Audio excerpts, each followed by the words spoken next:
తరుణ్ ఇష్యూలో కీలక పరిణామం చోటు చేసుకునే అవకాశాలు కనిపిస్తున్నాయి. తరుణ్పై ఆరోపణలు చేసిన లావణ్యపై మాల్వి మల్హోత్రా కేసు నమోదుకు సిద్ధమైంది. కాసేపట్లో గచ్చిబౌలి పిఎస్కు మాల్వి వెళ్లి ఫిర్యాదు చేస్తారు. ఇదే అంశానికి సంబంధించి లేటెస్ట్ అప్డేట్ని మా రిపోర్టర్ రాణా అందిస్తారు. రాణా, చెప్పండి, ఈ ఫిర్యాదుకి సంబంధించిన అప్డేట్ ఏంటి? తిరగబడ్డారా స్వామి హీరోయిన్ మాల్వి మల్హోత్రా మరి కాసేపట్లో సైబరాబాద్ కమిషనర్ అవినాష్ మహంత్ని కలవబోతున్నారు. గత 2 రోజుల నుంచి కూడా తనపై చేస్తున్నటువంటి ఆరోపణలపైన లావణ్య నిరాధారమైనటువంటి అసత్యాలు కూడా పలుకుతున్నారు. ఆమె దగ్గర ఏమీ ఎవిడెన్స్ లేకపోయినా కూడా నాకు రాజ్తరుణ్కి ఎఫ్ఐఆర్ ఉందంటూ కూడా మేమిద్దరము కలిసే ఉన్నామంటూ కూడా ఆమె క్రియేట్ చేస్తుంది. అవన్నీ కూడా అబద్ధాలు. ఇప్పటి వరకు సినిమా షూటింగ్ అయిపోయిన తర్వాత ఒక్కరోజు కూడా నేను రాజ్తరుణ్ని కలవలేదు, ఎప్పుడు అతనితో ఫోన్ లో మాట్లాడలేదు. ఈ మధ్య కాలంలో సినిమా ప్రమోషన్స్ కోసం నేను హైదరాబాద్ కి రావాలనుకున్న సమయంలో ఈ రకంగా నా పైన దుష్ప్రచారం చేస్తున్నారు. అసలు లావణ్య ఎందుకు నాకు పైన ఇలా కక్ష కట్టిందో నాకు అర్థం కావట్లేదు. కావాలనే నాకు ఫోన్లు చేసి బెదిరించడము, నాకు రాజ్తరుణ్కి సంబంధాలు ఉన్నాయంటూ కూడా ఆమె క్రియేట్ చేస్తూ చెప్తున్నారంటూ కూడా ఆమె ఇవాళ సైబరాబాద్ కమిషనర్ ని కలిసిన తర్వాత ఆమె ఫిర్యాదు చేయబోతున్నారు.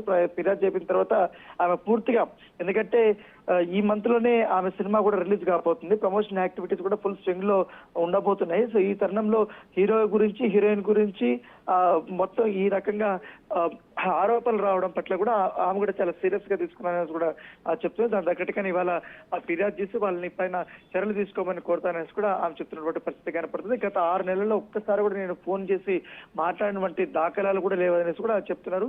అసలు రాజ్తరుణ్తో నాకు కేవలం ఫ్రెండ్షిప్ మాత్రమే ఉంది, అతను నాకు ఒక కో యాక్టర్ గా మాత్రమే తెలుసు, కానీ మా ఇద్దరి మధ్య ఎటువంటి సాన్నిహిత సంబంధాలు లేవు అనేది కూడా మాల్వి మల్హోత్రా చెప్తున్నటువంటి పరిస్థితి కనపడుతుంది. అయితే లావణ్య మాత్రం చాలా క్లియర్ కట్ గా చెప్తుంది. మాల్వి మల్హోత్రా ఎప్పటి నుంచి సినిమా స్టార్ట్ అయినప్పటి నుంచి కూడా వాళ్ళిద్దరు కూడా రిలేషన్షిప్ లో ఉన్నారు. అనేక మార్లు కూడా బాంబేకి రాజ్తరుణ్ కూడా వెళ్ళాడు.